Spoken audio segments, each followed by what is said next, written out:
ناظرین کرام، حضرت عیسیٰ علیہ السلام کے آسمان پر اٹھا لیے جانے کے کچھ دنوں کے بعد کا واقعہ ہے کہ یمن کے شہر صنعاء سے 6 میل دور ایک شریف اور سخی آدمی کا ایک باغ تھا۔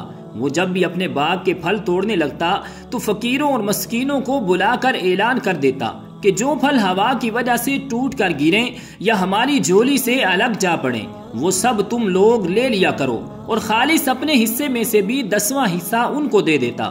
یوں اس باغ کا بہت سارا پھل غریبوں کو مل جاتا تھا۔ جب اس سخی آدمی کا انتقال ہوا تو اس کے 3 بیٹے باغ کے مالک ہوئے، لیکن اپنے باپ کے برخلاف یہ نہایت ہی کنجوس اور بخیل واقع ہوئے۔ لہٰذا ان لوگوں نے آپس میں طے کیا کہ اگر ہم پھل ٹوٹنے کے وقت فقیروں اور مسکینوں کو بلائیں گے تو کافی سارا پھل یہ لوگ لے جائیں گے اور ہمارے اہل و عیال کی روزی میں تنگی ہو جائے گی۔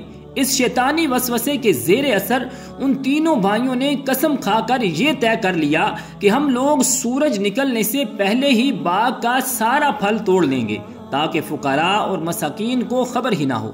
چنانچہ ان لوگوں کی بدنیتی کی نحوست نے یہ اثر بد دکھایا کہ راتوں رات اللہ پاک نے باغ میں ایک آگ بھیج دی جس نے پورے باغ کو جلا کر خاک سیاہ کر ڈالا، اور ان لوگوں کو اس کی خبر تک نہ ہوئی۔ یہ لوگ اپنے منصوبے کے مطابق رات کے آخری حصے میں نہایت خاموشی کے ساتھ پھل توڑنے کے لیے روانہ ہو گئے۔ ان کے سر پر لالچ اور بخل کا ایسا بھوت سوار تھا کہ راستے میں بھی آہستہ آواز سے باتیں کر رہے تھے تاکہ فقیروں اور مسکینوں کو ان کے بارے میں پتہ نہ چل سکے۔ جب یہ لوگ باغ کے پاس پہنچے تو وہاں جلے ہوئے درختوں کو دیکھ کر حیران رہ گئے۔ ایک بھائی نے کہا کہ ہم لوگ راستہ بھول کر کسی اور جگہ چلے آئے ہیں، مگر ان میں سے دوسروں کے مقابلے میں ایک بھائی کچھ نیک طبیعت تھا۔ اس نے کہا ہم راستہ نہیں بھولے بلکہ اللہ پاک نے ہم لوگوں کو پھلوں سے محروم کر دیا ہے، لہٰذا تم لوگ خدا کی تسبیح پڑھو۔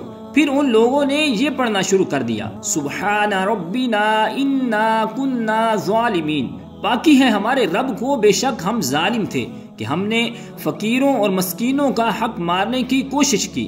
پھر ان تینوں نے ایک دوسرے کو ملامت کیا اور یہ کہنے لگے، عسى ربنا ان یبدلنا خیرا منہا انا الی ربنا راغبون، امید ہے کہ ہمارا رب ہمیں اس سے بہتر بدل دے، یقیناً اب ہم اپنے رب کی طرف ہی رغبت رکھنے والے ہیں۔ حضرت عبداللہ بن مسعود رضی اللہ تعالی عنہ نے فرمایا کہ ان لوگوں نے سچے دل سے توبہ کر لی تو اللہ نے ان لوگوں کی توبہ قبول فرما لی۔ پھر ان کو اس باغ کے بدلے ایک دوسرا باغ عطا فرما دیا جس میں بہت زیادہ اور بہت بڑے بڑے پھل آنے لگے، حتیٰ کہ اس میں ایک ایک انگور اتنا بڑا ہوتا کہ اس کا ایک خوشہ ایک خچر کا بوجھ ہو جایا کرتا تھا۔ ابو خالد یمانی کا بیان ہے کہ میں اس باغ میں گیا تو میں نے دیکھا کہ اس باغ میں انگوروں کے خوشے حبشی آدمی کے قد کے برابر تھے۔ اللہ اکبر! ناظرین کرام، دیکھا آپ نے کہ انسان کی نیت اس کی زندگی میں کس قدر اثر انداز ہوتی ہے کہ جب ان 3 بھائیوں نے شیطان کے زیر اثر بخل اور بدنیتی کا مظاہرہ کیا تو ان کا مال ہلاکت و بربادی کی نظر ہو گیا، اور جب اپنی غلطی کا احساس ہوا تو اللہ پاک کی بارگاہ میں سچی توبہ کر کے نیک نیتی سے کام لیا اور سخاوت کا پختہ ارادہ کیا تو اللہ پاک نے کیسا زبردست انعام عطا فرمایا۔ اس قرآنی واقعے میں عبرت کے بہت سے پہلو اور ہدایت کی مشکبار خوشبوئیں بسی ہوئی ہیں جن کو اپنا کر اپنی دنیا اور آخرت کو سنوارا جا سکتا ہے۔ نمبر 1، راہ خدا میں خرچ کرنے کے معاملے میں فراخ دل ہونا چاہیے۔ نمبر 2، والدین اپنی زندگی میں جو نیکی کیا کرتے تھے ان کے وصال کے بعد اولاد کو چاہیے کہ جہاں تک ہو سکے اس نیکی کو جاری رکھے۔ نمبر 3، شیطان ہمیشہ انسان کو تنگ دستی کا خوف دلا کر صدقہ و خیرات کرنے سے روکتا ہے، حالانکہ صدقہ مال کی حفاظت اور اس میں اضافے کا باعث ہوتا ہے۔ نمبر 4، بخل اور حرص مال کی تباہی کا باعث ہیں۔